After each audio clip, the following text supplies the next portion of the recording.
how are you this morning? Great. So I'm going to start out a little bit differently than I did the last time. I'm a mover, so I will not stand at this podium.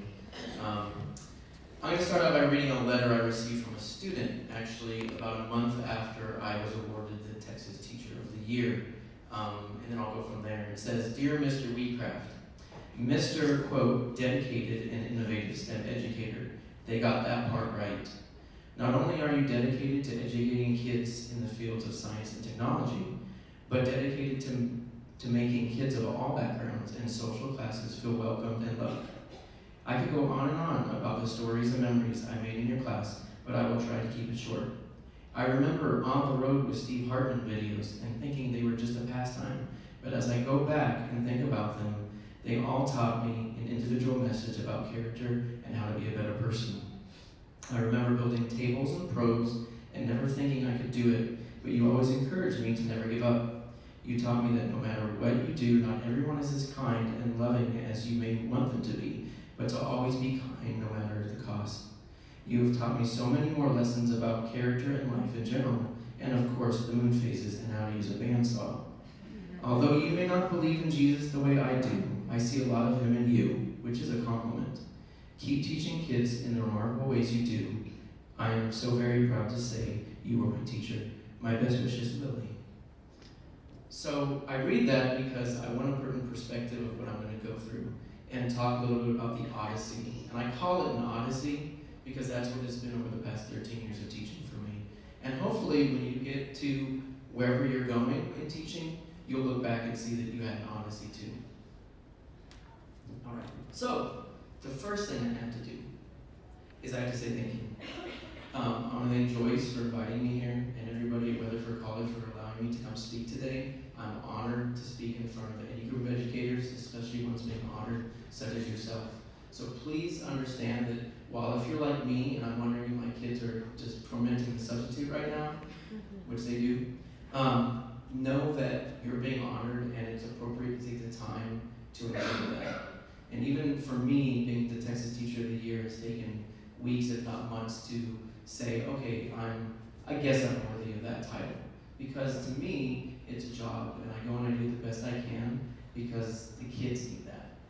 I need to thank my administration, who none of them are here, so they won't hear this, but you have to know that without their support, the program I'm about to show you would never take place. It is the constant support of my principal, my assistant principal, my superintendent and assistant superintendent, and everyone around me that allow me to do the most ridiculous things you think you could do with a kid and support that and let me flourish as a teacher. It is truly the difference between being able to be a great teacher and being an exceptional teacher, is that support. And then the last one, of course, is I have to thank my wife. She has been constantly supportive. My second and third year of teaching, I didn't want to teach. I really wanted to quit. You'll find out why as I give you my talk. But she kept telling me, just keep pushing forward, keep doing, use your creativity, I know you can do it. And then even more transition when we have kids, when I went out and decided to do more storm chasing, most people aren't very supportive of that, especially if they love you. So it's very much, I give her thanks every day, and she is the person that supported me the most throughout this whole thing. So I thank her. And I want to thank all the teachers here too. Again, I wouldn't be here if it wasn't for you. And you wouldn't be here if it wasn't for you. So just take some time today and enjoy the fact that you're being celebrated. Here's my information. I will put it again at the end, but if you would like to follow me, that's my Twitter handle at the bottom. If you want to contact me for any reason, please do. Part of when we developed the program was we wanted teachers to have a framework that they could use to either use our program or build a program that they could use. Even if you're not a STEM educator or a science educator, a lot of what we do can be transferred to other subject areas because it's all about engaging kids at very, very high levels, at any age group. Because you'll find out that I taught gifted at my old school, but when I came to the junior school, they're like, we want you teaching every kid. And my program accepts every kid. So I have kids who are gifted, but I also have kids who have IEPs, have 504s, it doesn't matter. Everybody gets a chance to be in the program. So we're going to do this activity called the Universe 2. Now, this is a very funny story because my original Universe 2 looks nothing like this. In fact, the reason it's not here is because it looks like a pipe bomb. And I was almost 100% sure they would take it when I got on the plane. So I couldn't bring it. It's about maybe about 16 inches long. It's PVC, it's painted gray. I mean, it really looks like a pipe bomb. But we're going to do the same thing again. This one, ironically, I made it, and I'll show you how I made it last night. Now, they want me to be talking into the speaker, so I guess I'm going to have to put this here because I have to use both hands to do this. So we'll turn this way. And basically, what I'm going to do is I'm going to have you guys do a thought experiment. And I do this with kids all the time, and they love them because it doesn't take anything else except for your brain. And it's amazing how the human brain works, and I can predict how every single one of you are going to think in about 20 seconds, okay? So you have to watch real closely. Now, I'm going to take a minute, and I'm going to step away from the mic, and I'll yell, but I'll come back. So what I want you to really do is I want you to watch the string. So I'm going to pull on the string, and you'll see it pulls the other strings in. I'm going to pull on that string. And so far, you can see that makes pretty good sense, right? Okay? But then I'm going to pull on this string. Then I'm going to pull on this string. I'm going to pull on that string. I'm going to pull on that string. Okay, so now the amazing thing is I can tell each and every one of you what you are thinking. Right now, you are trying to figure out how this thing works on the inside. Yes? Your brain's probably kicked into what's going on in there. Okay? And so I do this with students, and what they do is we actually get paper, and they all sit down, and this is where I teach them how science actually works in the real world. Because yes, we do the whole hypothesis, come up with a theory, do a problem, do an experiment, all that stuff. Yes, that's true. But this is how they actually conduct scientific experiments in the real world. Okay? And so I'm going to do this, and I'm going to keep doing it, and I would have them draw a picture. And then when we're done, I have them all post their pictures on the wall. And they all look at them, and as scientists, they get together and they debate which ones are correct, which ones they vote as a group of scientists correctly explains the inside of what's happening in here. And I tell them, this is like the universe in there, right? We can see in pieces of information, but we can't see the whole thing. So we have to make our best educated guesses and models based on what we can see. And so they go through, they eliminate all the ones, and I let them argue. Because if you know anything about scientists, it is not like, yes, sir, that is correct. No, no, no. They would be like, that's stupid, you're wrong, I'm going to prove you wrong, I'm going to bury you. Okay, that's what they do at scientific conventions. They really do. If you haven't been to one, you should go. Because that's what they do. They argue, they debate, because what do they want? They want the emergent truth. They want to know what is really happening. So my kids, I tell them not to call names because that's, we need to think higher than that. But they can be, that's wrong, here's why it's wrong, and we take it down. Then something amazing happens. I go up to a group and I say, okay, this group of scientists right here, they decided to run a new experiment. And here's their experiment they ran, and they collect data on it. Well, now we go back and we look at the models. And if the models do not say what is happening in here, we take them down, and we have to come up with a new model for how it works. And that's how science works. That's how we get from point A to point B, is by making models of what we know and see, but when somebody comes along and says, hey, here's new information, we have to change our models, or make a new one altogether. Now, the interesting thing is I could not bring this on the plane, and yesterday at the airport, and while I was on the plane, I was like, okay, I'm going to lose like 10 minutes of my speech, so I have to come up with something engaging. But then I had this idea like, wait a second, I run a STEM program, and part of the STEM program is kids build things. Hence the background of my story. And when they build things, I very rarely buy a lot of stuff that's expensive.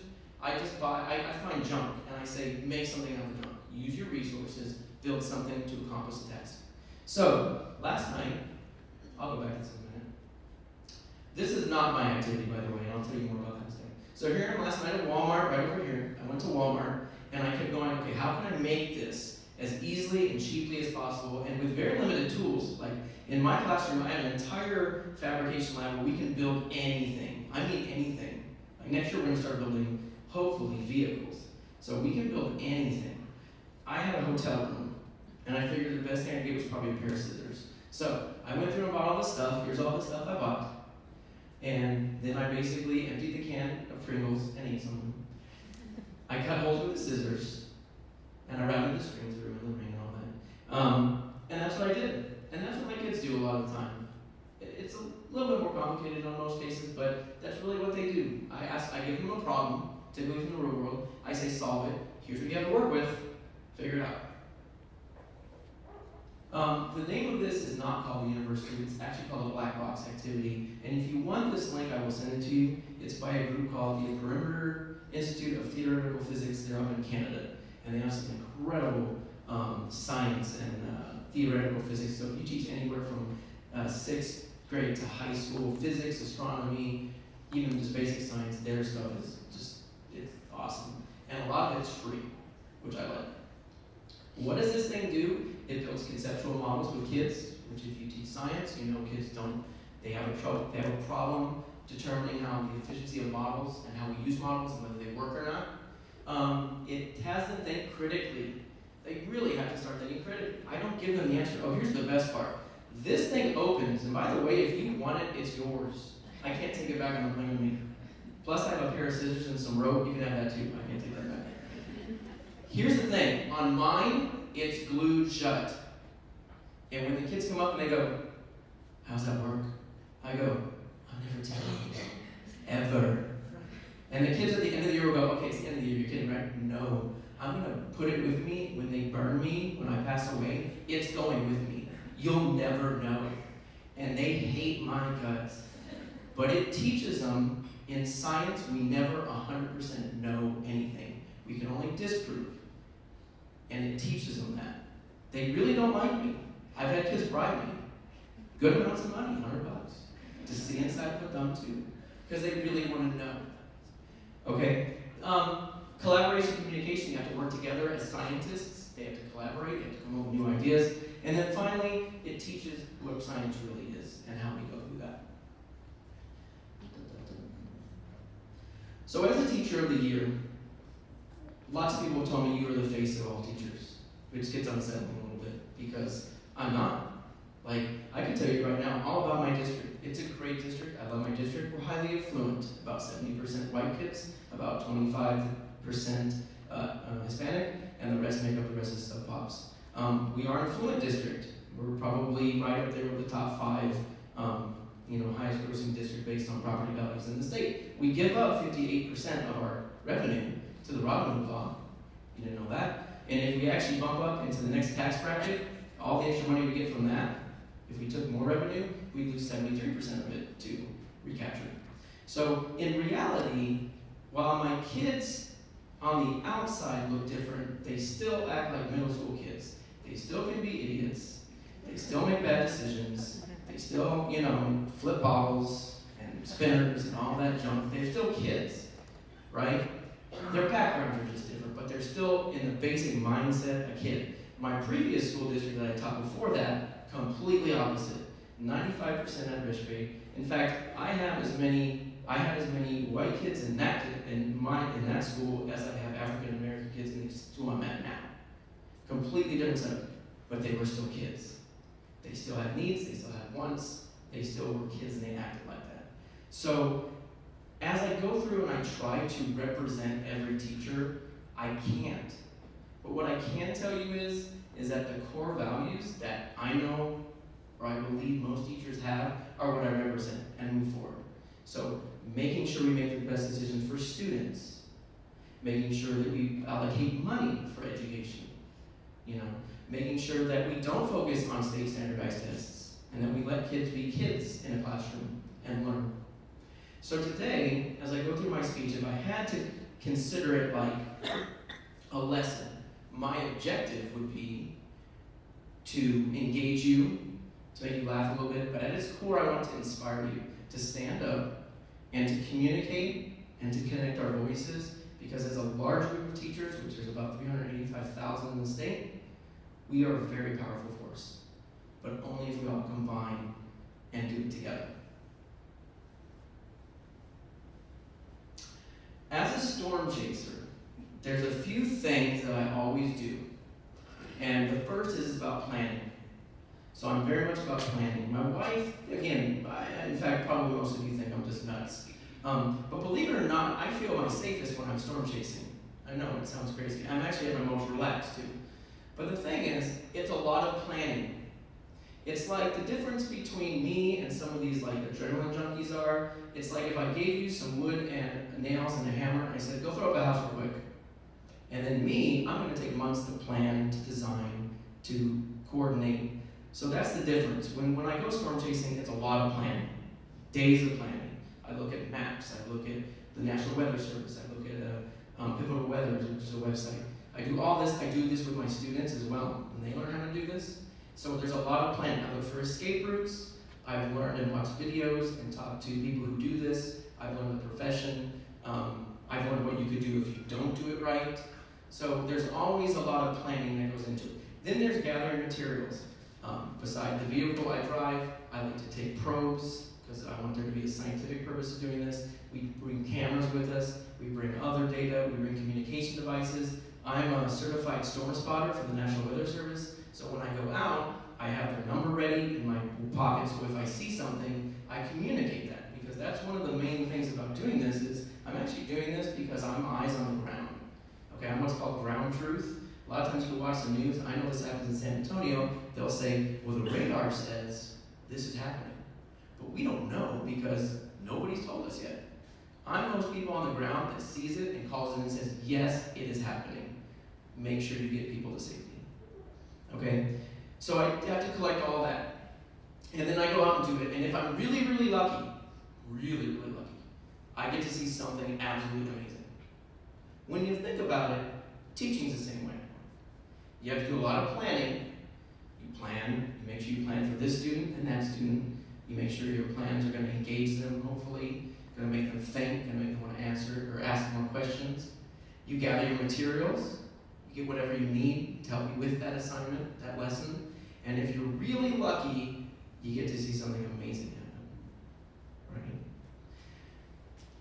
This is my classroom.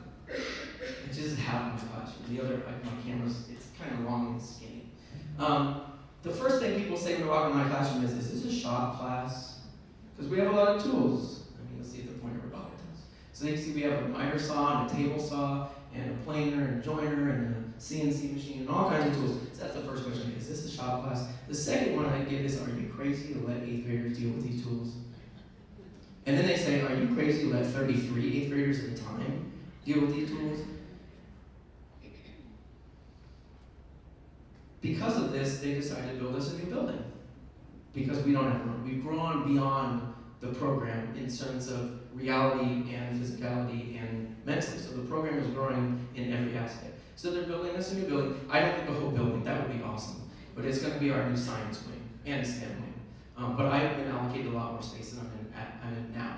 So we're really going to be able to increase it. When we think about building, what prerequisites do you think about when we do a building? So prerequisites might be, it has to stand up. It has to for a certain function. This building serves a specific function as opposed to a school building, right? It has to keep people comfortable, or maybe in some cases uncomfortable. Okay?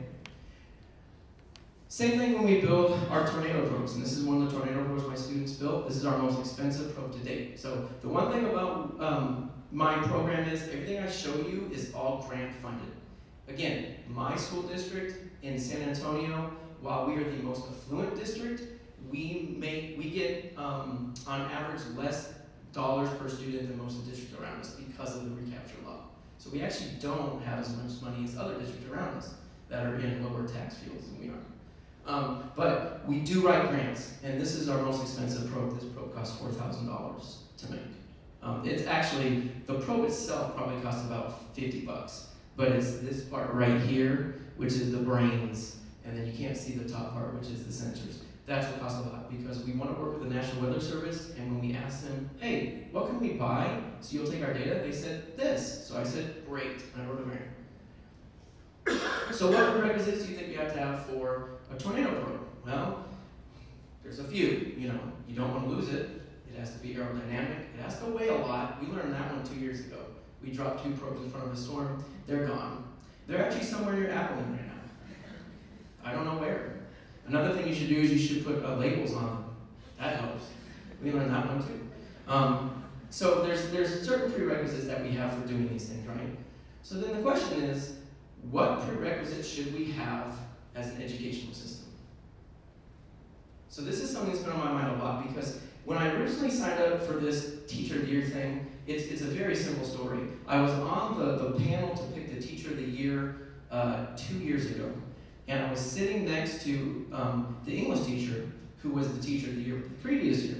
And we were trying to decide a teacher, and she kept wanting to pick this other English teacher, who he had a great, his application was grammatically spotless. I mean, it was beautifully written. But I was like, well, wait a second. There was this art teacher who I could just tell connected with the kids. She just had this connection. And I kept arguing, and finally, they were like, well, they picked the other teacher, and I was like, okay, he was a great candidate. He did an awesome job. But the English teacher looked over and was like, well, you know, us English teachers, we typically win because we can write better than all of you. In my mind, I said, oh, no, you did not just say that. So I had to go and try to win. Now, my whole thing was just to win, to show that English teacher that a savvy science teacher can write well, too, at least well enough to win. In no world had I ever realized I'd get this far. In reality, I really didn't. I told my wife, I go, yeah, that's great. She's like, are you excited? I go, yeah, but that's all I'm going to win. I'm not going to win anything else, I promise, honey. And here we are. So with this, I'm trying to regain my train of thought. So going back to this, I really wanted it to be where, I'm just not a talking head. I don't want to just go around. I told my superintendent when I won, she looked at me as she hugged me and batted away like 4 superintendents from other districts that were giving me their cards. I was like, look, I don't want to be a talking head. I don't want to be every other teacher of the year that goes out and gives lots of speeches, and people are like, yay, and nothing happens. So you're going to hear more about that too, how I really want to push and influence and make changes that every teacher can hopefully get on board with. To understand this though, we have to go back a little bit further. And so I'm going to go a little bit into my life as it was before. I grew up in Phoenix, Arizona, which is a nice place to live if you like the heat. And I didn't mind living there, but eventually got tired of all the desert. As I grew up, I came from a non-affluent family. So my dad was a blue-collar worker. He worked at the same job for 32 years until he lost his job and got shipped to Mexico. My mom was also blue-collar when she did work. So she worked like off and on when I was a kid, and then more so later. I remember specifically my dad teaching me to use my hands, because my dad wasn't a thinker, but he could use his hands to make things and fix things. My mom and I would sit up real late at night and watch the thunderstorms, because we'd have the monsoons roll across the valley. And I'd sit there and just gaze at the lightning and the thunder, and I would just be awe-inspired by it. As I got older, I went into middle school, where my 8th grade science teacher had a huge impact on me. I was kind of this rough around the edge, sciencey kid, and he honed all these abilities within me. I became the president of his astronomy club. We bought telescopes together, we built that. He taught me that our sun was a star. I didn't know that until then. He even, when I was older, he awarded me with my Eagle Scout. And amazingly, for the past 3 years, I've been trying desperately to find him and let him know I'm an 8th grade science teacher. And a lot of it is because of you. And fortunately, a little over a year ago at Thanksgiving, I found out he passed away. And I hope now that he's, wherever he's at, he's looking down at me and sees the work I'm doing, because he did inspire me. As I left junior high, I finally was like, oh, I'm totally going to be a scientist. Like, I'm going to be an aerospace engineer. That's what I want to do. I love space, I love engineering, I'm going to do that. So I go into high school, and I'm pumped for it. I'm not really great at math, but my math teacher's like, if you work hard, you can do it. If you put in the time, you can do it. I got to, and again, this is no way in bashing English teachers at all. But my junior year, my English teacher had us do an assignment where we had to write to a university that we wanted to attend. So I picked Arizona State University, because knowing that my parents didn't have any money, I couldn't go to like MIT, which would have been awesome. But Arizona State was local, I could probably go there, and they had a great engineering program, aerospace.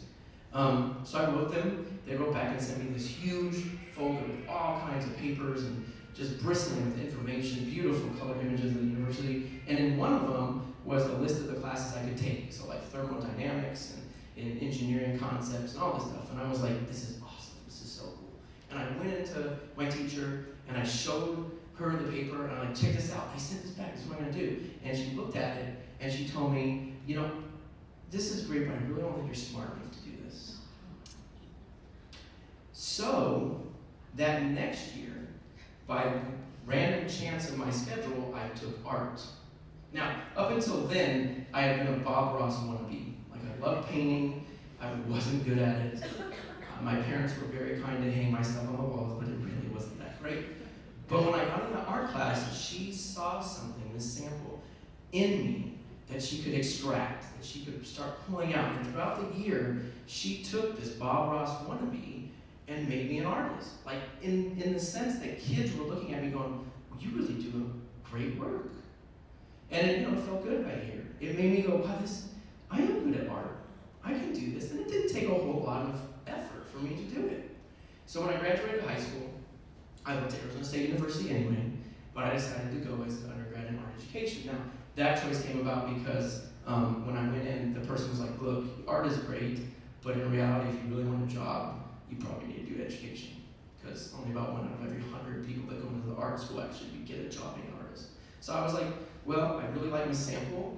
I really liked Mr. Beaversdorf, my 8th grade science teacher. So I was like, great, I'll go into art education. Didn't really find it all that great. I pushed myself through it because I was in it, and I was taking classes, and I enjoyed some of the classes. But I really just wanted to graduate with a degree, so I kept pushing my way through that. At the same time, amazingly, I became a swing dancer. I know. If you could see my old principal's face when I first told him that, he just about hit the floor. Yeah, so I took up swing dancing. It really was a way to meet girls. That's what it was. I was shy. I wasn't good at math. I was an okay artist, but I wasn't good at talking to people at all. I was shy. So this friend was like, you should try swing dancing. And I thought, no. But he convinced me, and I started doing it, and I started getting good at it. Good enough to where people started going, I'll pay you to teach me how to do that. And so I was like, okay, I'm not going to argue with that. I had to work my way through college. When I left home, my parents gave me $500 and said, good luck. We love you, that's all we have, good luck. So I had to pay my way through college, and boy, let me tell you, when people are offering to pay you $35 an hour to teach you how to dance, that can help pay the bills. So I started doing that. I started getting invited to other cities like Salt Lake and Denver and LA to teach there.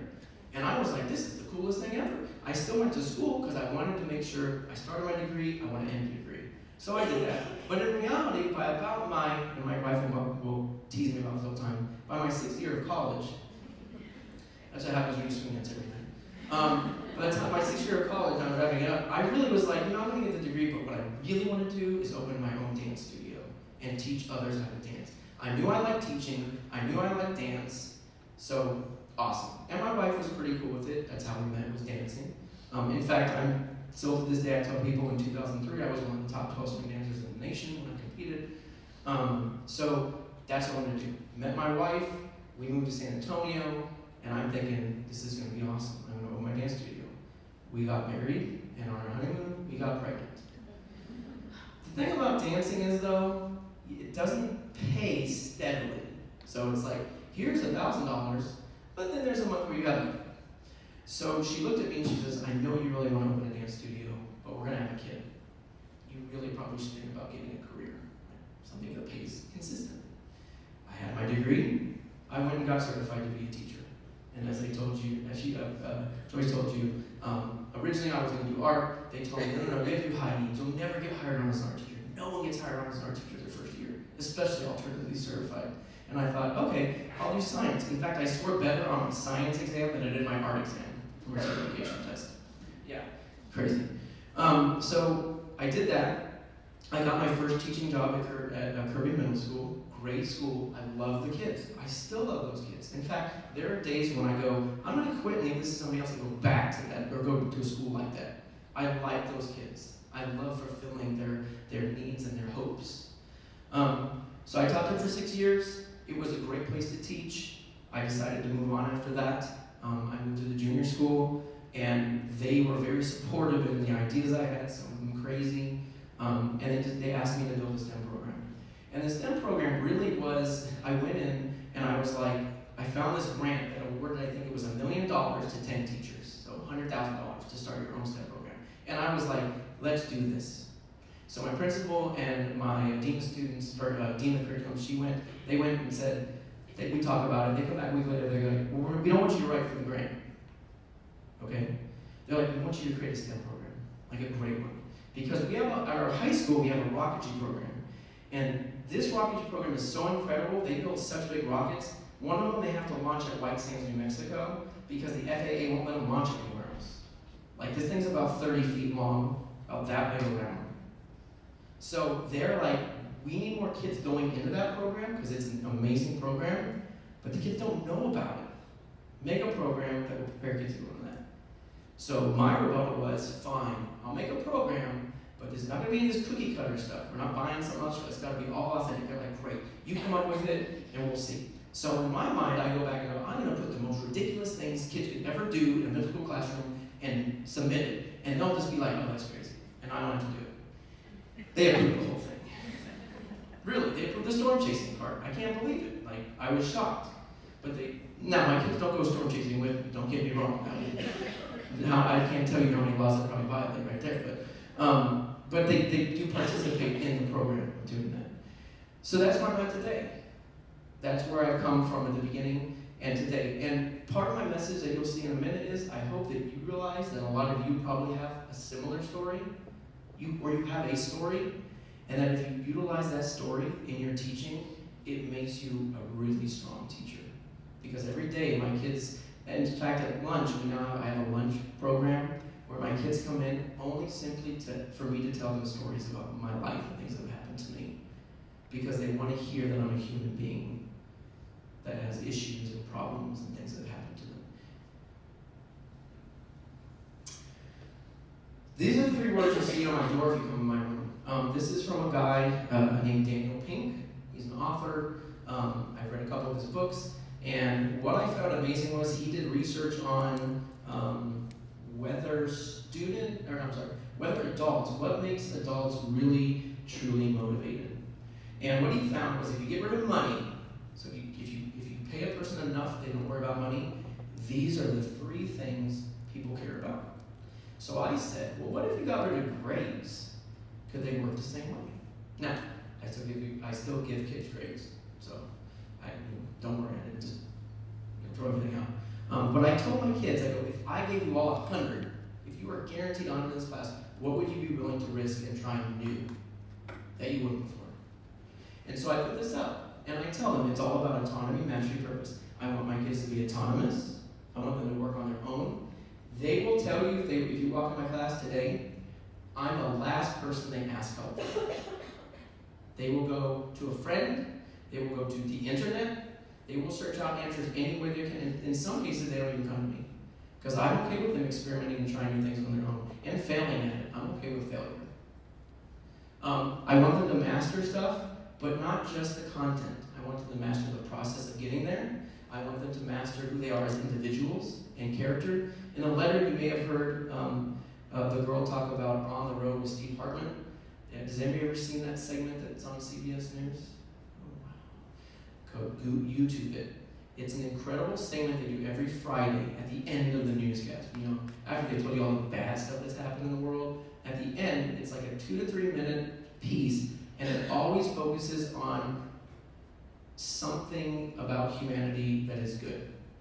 And some of them are exceptional. In fact, the one we just watched the other day was about 2 boys that were wrestling, and one of the boys in the match, he twisted his arm, and the other kid who was losing decided to let the other kid just lay on top of him and win the match.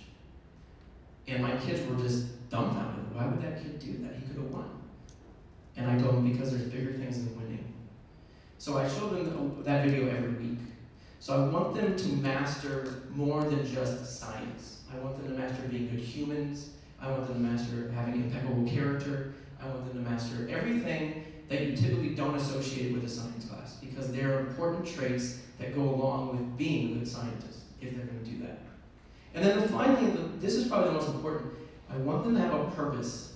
What I found is if you give a kid a purpose in a class, whatever that purpose may be, they will amaze you. I had a student, his name was, we'll call him Mr. Garcia. He was your typical kid that came in, and all the teachers told me, oh, you've got Mr. Garcia. Oh, I'm so sorry. Your year's going to be tough. And I was like, why? Oh, he's just that kid. What kid? You know, the one that's always in trouble, doesn't want to listen, doesn't do anything. Okay, thanks.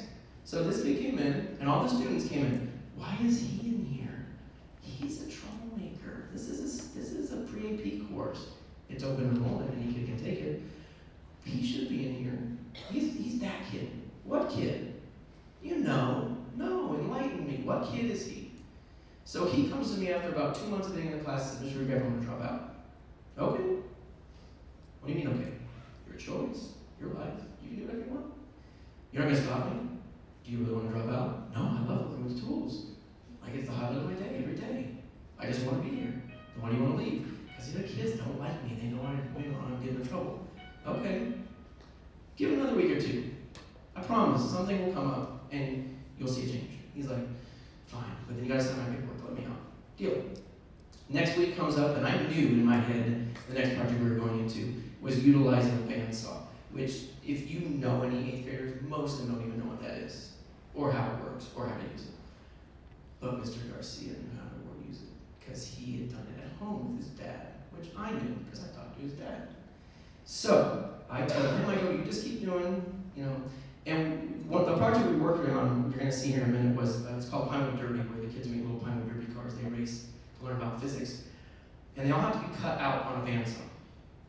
Guess who became the #1 person for that project? Mr. Garcia, because he knew how to use it. And they were on a time crunch. They only had a week to complete it. So there were a line of kids behind him. Can you cut out our car, please? We need to cut out like this. He'd do it. He got so many people. And he came to me and he said, Mr. Wheatcraft, they all want me to be in their group. Because you found your purpose. You now have a purpose in this class. In fact, that purpose drove him so much that by the end of the year, he was one of my best academic kids.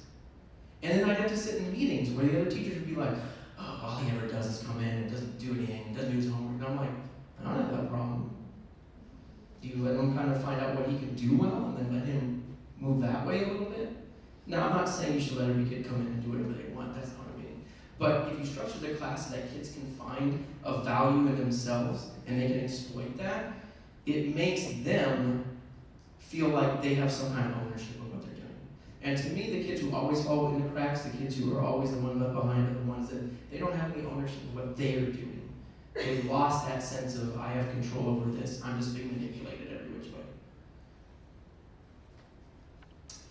So real quick, I'm just going to go through building our STEM program a little bit. And basically, it was simply that. At the surface, when people come by and they're like, give me a 30-second synopsis of your STEM program. Easy. We give kids problems, they have to solve them, then they have to build them to see if they work, and if they don't, they have to figure out why. Now, if you ask TEA what my class is, it's 8th grade science. That's what it's coded as. We just call it STEM because the way they do it is unconventional. It's not the same way you do a typical 8th grade science class. I know that because I taught a conventional science class in 8th grade. And it was okay. And I could get the kids to do cool things and all that. But I really wanted to motivate kids to do really amazing things and to push themselves as far as they can go. I am not a speaker in front of them. In fact, I've talked more to you today than I've talked to my kids in the past week and a half. They run the class. When people walk in, they're like, where's the teacher? Oh, he's back there doing something. We don't know where he's at. He's in there somewhere. If he leaves, he lets us know. We turn the tools off. And we wait till he goes back and turn back on again. So they run the classroom. They make all the moves. They put the tables in different places. They move the tools in and out. They do everything. It's their classroom. The first program we do, so we really do 3 major programs during the year. The first one we do is called iron fertilization. This one aligns with our chemistry program, or our chemistry, what they have to learn in chemistry. Basically what they're doing is they are working on what's called geoengineering, which is the deliberate manipulation of the climate to try to bring it back into check by humans. It's very controversial. That's why I picked it, because I wanted my kids to do something that was controversial, and they could debate whether we should do something like this. And we're not doing it right now, by the way. It's in theoretical stages. But they are running small-scale experiments to see if we can do it. And what they're working on is, can you put iron into the ocean, which helps grow these little guys called diatoms, and iron acts like an energy bar, and lets them eat more carbon dioxide faster. At least that's the theory. And then if they can eat more carbon dioxide faster, it reduces carbon dioxide in the ocean, which reduces carbon dioxide in the atmosphere, which keeps the temperature of the planet where we like it, at least where we like it now. They run everything. They have a driving question. So you're all going to get this great book called Hacking Project-Based Learning. And one of the things it talks about if you do PBL is to have a good driving question. So their driving question is, how can we intentionally manipulate the climate to mitigate climate change? So that's what they actually have to try to figure out to do. They build these little jars, which they contain salt water and diatoms, and then they measure the amount of CO2 in the head space. And then they adjust the amount of iron in each jar, and then sum it out to see if that actually manipulates and changes that reading. The kids do everything. They break everything, but they do everything. And it's all done by them. I do nothing. They have to create the data tables. They have to create a way to let people know about what we're doing. It's all done by students. This is a machine. This is the one machine I wrote a grant for. It costs about $2,000 because, again, it reads CO2, like, very specifically. So we work with St. Mary's University in San Antonio, and we wanted to make sure that this was scientifically accurate. I didn't want to be cookie cutter. I wanted to be like, these kids are real scientists doing the real thing, and they are. We do an aerosol study, where the kids try to determine, can we pump aerosols in our atmosphere to block out the sun? This one we've had a problem with. We make this huge tank, we fill it with aerosols, and every time we do it, we raise the temperature. We don't know why. My kids don't know why. The best part about these are, too, when the kids come to me and say, hey, why is it doing that? I go, I have no clue. Because this is cutting edge science. Like, that's the thing about science. When you're doing cutting edge, you're the cutting edge. You don't know, like, until you start doing it. So they get aggravated at first, but then they start to realize, yeah, he's never going to tell us the answer. Even if he doesn't know, he probably doesn't. So, you know. In fact, some of them call me really smart, and I go, I don't know that much. Why are you calling me smart? I don't know this. You know more than I do. And here's what it looks like when we pump the aerosols in. This is our Pinewood Derby. So the kids build. We have a full-size Pinewood Derby track that I built a few years ago, and I put in my classroom because I wanted the kids to actually run their cars. They're on the track, and so they calculate speed, acceleration. They also have to explain how Newton's laws come into effect with the cars as they go down the track. And then they actually create booklets that we print and we send out to local Cub Scout groups every year to let them know what makes the fastest Pinewood Derby car. So, and it's fun. This year we do the twist. There's this great NASA scientist. Have you seen that guy that did the Amazon glitter package thing? Anybody seen that? So, yeah, it's great, isn't it? If you haven't seen the Amazon glitter package, go watch it. It's awesome.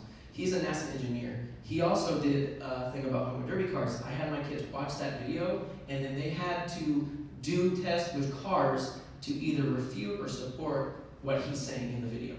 So now they're acting like other scientists that are not the cutting edge ones, but the ones that are actually having to, support what they're doing or not support it. And they have fun. This is basically the question is what makes the fastest car? And if you don't know, it has to do with mass placement in the car. Most people think it's aerodynamics, but that only accounts for about 10% of the speed of the car. It's actually mass placement in the car. If I had known this when I was a Cub Scout, I might have actually won my last place every time. So, whatever. Here we are. So we have a race day where we invite all the teachers and the kids really get into it and they compete against each other. They have a lot of fun. And then I nail like a ridiculously looking like stuffed animal onto a block of wood, and that's the trophy. And they get really disappointed at first, and they're like, okay, that's kind of cool. So then the last one is obviously the storm chasing program. This is probably what we're known best for. Our driving question for this is, how can we increase lead time in tornadic thunderstorm prediction? If you don't know what lead time is the amount of time from when you get the warning to when whatever you're being warned about hits your house. Average lead time in the United States is about 13 minutes. Not terrible. However, a tornado did amazingly, I had no part in this, went through Alamo Heights and actually hit part of the school I work at about almost 3 years ago on President's Day.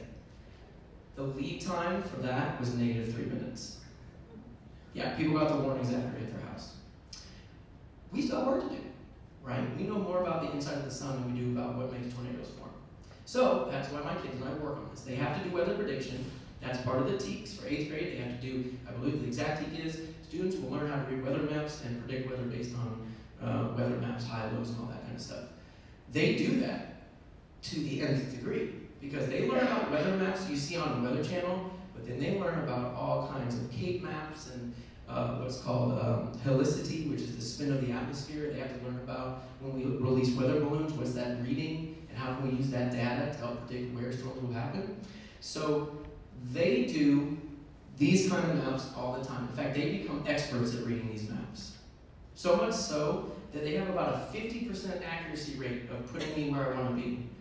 That's phenomenal. The average storm chaser says they're lucky if they get 1 out of 3 times getting to see anything. And we've hit so far 50%. So for middle school kids, that's not bad. That's not a video. It was a video. Never mind. It was a time-lapse video that we got out near, this is when I was chasing out in College Station. So my kids put me within about 4 miles of a storm that would eventually become tornado warned. It never produced a tornado, but it did have spin. It did produce a warning. So that trip was actually fairly good. If you don't know what I'm talking about, when I talk about supercell stuff like this, basically we're looking for a very specific storm called a supercell thunderstorm. It's a storm that rotates, it spins. Okay? And eventually if they tighten up and spin strong enough, they produce a tornado.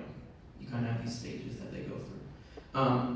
We're looking for isolated supercells. So we want ones all by themselves where they're not in like lines or messes like that, because those actually become dangerous.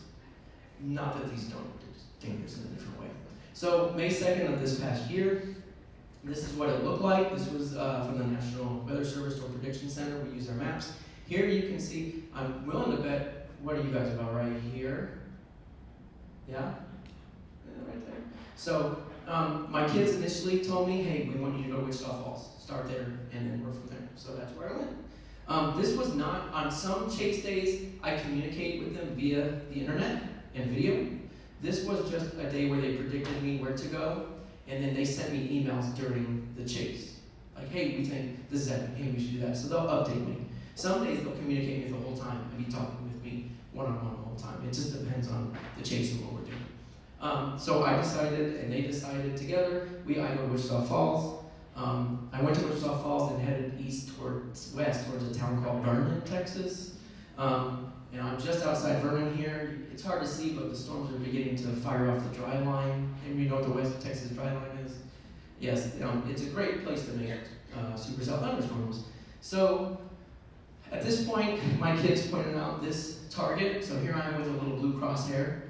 I moved north out of Vernon, and they decided they wanted me to chase this guy. This is what he looks like on the ground. So this is my beat up Toyota Corolla, which has a bunch of hell dents from when I drove through some softball sized hail one time. Not the brightest idea. And then this is the storm. Oh, no, I didn't want to hit that button. I apologize. This is the storm. This is the anvil. This is the base. And right back here, if anything is going to happen, that's where it's going to happen, on the back quarter of the storm. Typically in North America, that's where they always happen. Here it is a little bit later. Here at the bottom, I don't know if you can see it, is one of our tornado probes. By the way, when I tell you we will use anything to make stuff, this is a brake rotor off of a 2010 GMC, I don't know what my neighbor had, GMC SUV. It weighs a lot. That's why we used it. This thing probably weighs, right now, so the kids welded it shut, and then they crammed cement into the holes. It probably weighs about 60 pounds. It's not going anywhere. We've tried. So here's our probe. It's got a GoPro camera on it to take video, and on the inside, the students actually build, using Arduinos, which are like Raspberry Pis, we build our own tornado probe computers, because they're cheap. We bought $300 ones, and they now sit on the shelf because we don't want to lose them. One of these probes costs about $40 to make. So if we lose it, I'm only out $40. I'm okay with that. This is the storm about 10 minutes later. At this point, I've ducked south and got out and over the way of the storm. You can see a nice horseshoe, which is the next step in it producing a tornado. If it was going to produce a tornado, where this little cloud is descending, it'd make a wall cloud, and then from a wall cloud you get the actual tornado. This storm did not produce a tornado, unfortunately, so my kids had me go to the next one in the line to see if that one knew any better. It did. It actually produced a wall cloud for us. So I got this close. This is only about 3/4 of a mile away. And there was about 40 storm chasers all on the road at this point, so I knew I was in the right spot. Unfortunately, this one didn't produce a tornado either, which I'm really upset about, but you can see it has a nice hook echo on it. And there I am in a perfect position, and I was kicking myself the whole way home because I was this close to getting to see it. And it kicked up some dust. That was kind of interesting. So, one thing I use, we use PBL quite heavily. If you don't know what PBL is, you can definitely learn from the book. It's called Project-Based Learning. Basically, it takes a lot of what should I say? It takes a lot of the teaching off of me and puts it onto the student themselves. They do the learning by progressing through the project. I don't front teach. A lot of people go, oh, do you front load everything? No. I give the kids the opportunity to do that. They have to learn everything. So basically, they walk in on the first day of a project. I tell them, okay guys, we're starting a storm chaser project. Here's everything you have to know in order to be successful. I give them 2 to 3 days to do research and get their information together so they know. And then they jump in the project. They start designing. They have to go through design iteration with other group members. And then eventually they start fabricating.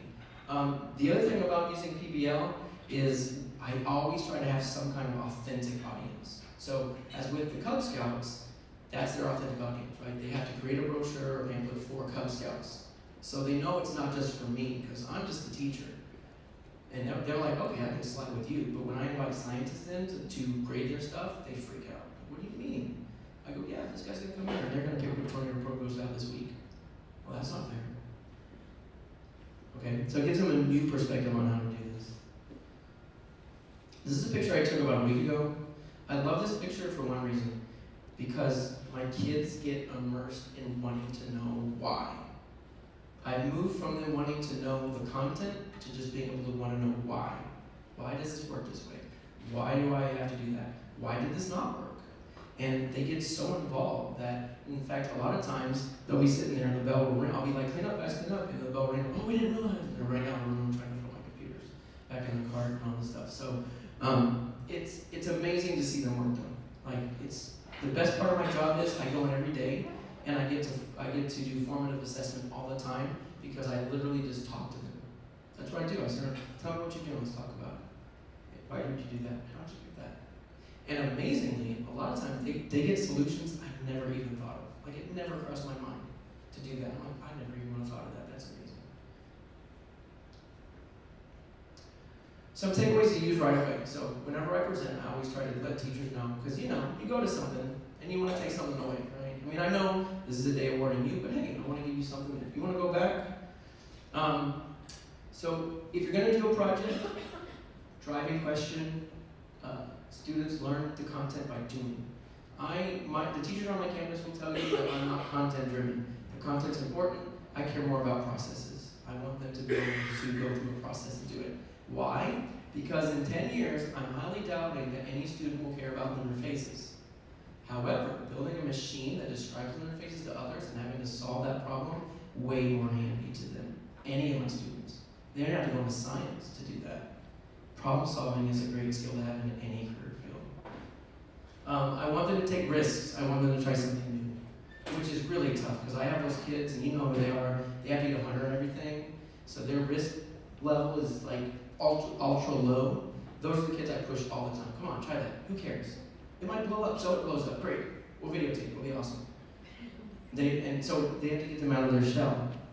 Oh, I don't want to do that. And then students self-evaluate. This is a big key to PBL that a lot of teachers don't do.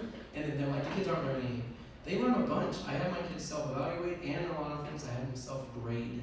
And amazingly, kids will be brutally honest with themselves. Now, do I get that kid that walks in and is like, I'm 100, I'm awesome? Of course. But I still give tests, I still give quizzes, they get netted through that process. But in reality, most of my kids have a hard time giving themselves 100 on anything they do. Even if they did an awesome job. And I go, that's not too good. Yeah, but I think I got like a 90. Okay. What if my students fail finding a solution to the problem. I didn't mention it, but in high school I really got into Star Trek, and I still love Star Trek. So I'll let Mr. Data give you the answer to that question, which is, it is the struggle itself that is most important. We must strive to be more than we are. Well, it does not matter that we will never reach our ultimate goal. The effort yields its own rewards. As of yet, we have successfully deployed a probe in the path of a tornado and gotten data. We have not figured out whether iron fertilization is a viable option. We can figure out somewhat about the Primal Derby. So there's a lot of open-endedness that teachers say your kids are leaving away not learning anything. They learn a whole bunch. It's just, again, not in the place where you would typically think of it needing to be. And when my kids come back, and no more than they always tell me this, I can think and solve problems in any class now because of you teaching us those skills throughout the year. So, in summary, and I try to change mine every time, what I really want you to walk away with is, and this is what I learned. I read this quote one time, and it said, teaching is not about programs, it's about people. And I thought, that's a load of crap. I was like, that. You can make awesome programs that are exceptional, and they're better than people. And through doing this, through building this program, I realized I was full of it. It is about people. It's about every single one of you doing that job. Because this program is awesome, but then we let a teacher who's never taught a STEM program take over one class last year, and her class went from about 25 kids to 10. Not that she's not a great teacher. She's just not a great teacher teaching the STEM program. I realize that it's not, the program is me. And it's me that the kids come in and enjoy every day. It's that interaction. It's that relationship building that I do. So as I leave you today, the number one piece of advice I give every teacher is to focus on those relationships. To focus on the relationships with your students, the relationships with your other colleagues, the relationship with your administration. Because that's what makes or breaks any program, no matter how well designed it is. If you want, please know you can build anything. And if you want to talk to me or contact me, please do so. I have so many teachers who be like, I wanted to contact you, but you're busy, or you're doing, no, really. I want to have people contact me. I want people to say, what I really want to do as the Texas Teacher of the Year for this year is to start creating networks of teachers. Like my goal right now is, I told my wife the other day, I still have, so as part of my money I got for winning the Teacher of the Year, I remodeled the kitchen for my wife because of what she's given up for me. But I kept a chunk aside that I'm specifically going to have my students make kits, like to build tornado probes, and I want to send them out to other schools that can't afford to buy the equipment. So I'm setting aside some of my winnings to do that because I think it's that important, and I want other teachers to get involved with us because wouldn't it be great if I could go out and chase with not just my students watching, but with dozens of schools watching and giving input and building probes that we can take out for them. So that's my goal, is to really connect teachers and to connect with you. So please feel free to reach out. Also, I'll be here till 2 because my flight doesn't leave until like 6 o'clock, 7 o'clock tonight. So please come and talk to me. I'd love to talk to each of you and hear what you have to, what you do and how you teach, because I just find that fascinating. Thank you so much.